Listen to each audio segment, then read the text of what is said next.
Ask and it shall be given you. Seek and ye shall find. Knock and it shall be opened unto you. For everyone that asketh receiveth, and he that seeketh findeth, and to him that knocketh it shall be opened. That sounded pretty optimistic again. But again, I think it's a description of the structure of existential reality, and by which I mean, when I'm in my clinical practice and I observe, and this is also the case with my students, is let's say, people's lives aren't what they would like them to be. And so then you ask, why? Well, forget about tragedy and catastrophe, because that's self-evident, and we're not going to discuss that.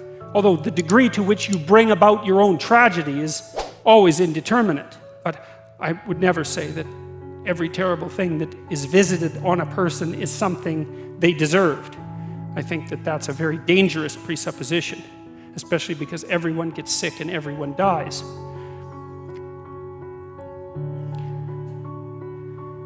But one of the main reasons that people don't get what they want is because they don't actually figure out what it is.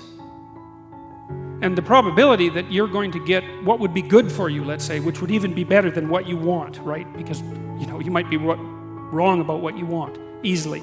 But maybe you could get what would really be good for you. Well, why don't you? Well, because you don't try. You don't think, okay, here's what I would like if I could have it. And I don't mean in a way that you manipulate the world to force it to deliver you goods for status or something like that. That isn't what I mean. I mean something like, imagine that you were taking care of yourself like you were someone you actually cared for. And then you thought, okay, I'm caring for this person. I would like things to go as well for them as possible.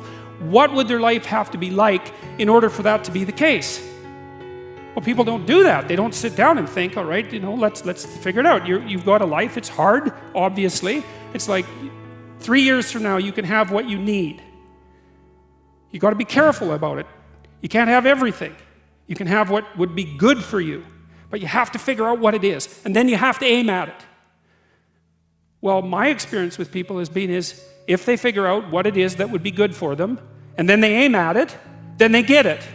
And it's strange because it's a strange thing. It's not quite that simple because, you may formulate an idea about what would be good for you, and then you take 10 steps towards that, and you find out that your formulation was a bit off, and so you have to reformulate your goal.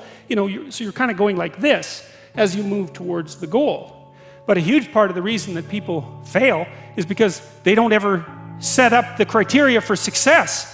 And so, since success is a very narrow line and very unlikely, the probability that you're going to stumble on it randomly is 0. And so there's a proposition here, and the proposition is, if you actually want something, you can have it. Now the question then would be, well, what do you mean by actually want? And the answer is that you reorient your life in every possible way to make the probability that that will occur as certain as possible. And that's a sacrificial idea, right? It's like, you don't get everything. Obviously. But maybe you can have what you need. And maybe all you have to do to get it is ask. But asking isn't a whim or today's wish. It's like, you have to be deadly serious about it. You have to think, okay, like I'm taking stock of myself. And if I was going to live properly in the world and I was going to set myself up such that being would justify itself in my estimation, and I don't mean as a harsh judge, exactly what is it that I would aim at? Well, one of the things I've found is that, in test of this theory, let's say, you could try this. This is a form of prayer, knocking. Sit on your bed one day and ask yourself, what remarkably stupid things am I doing on a regular basis to absolutely screw up my life?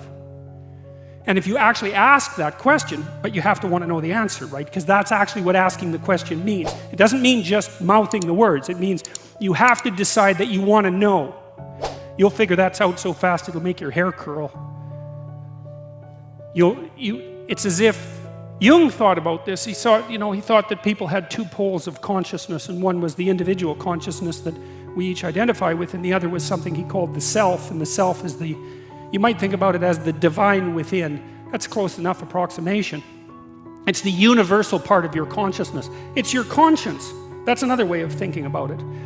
Whatever your conscience is. But it's something that you can consult. It's like the Socratic daemon. Socrates said that the thing that made him different than everyone else in Greece was that he consulted his daemon, his genius.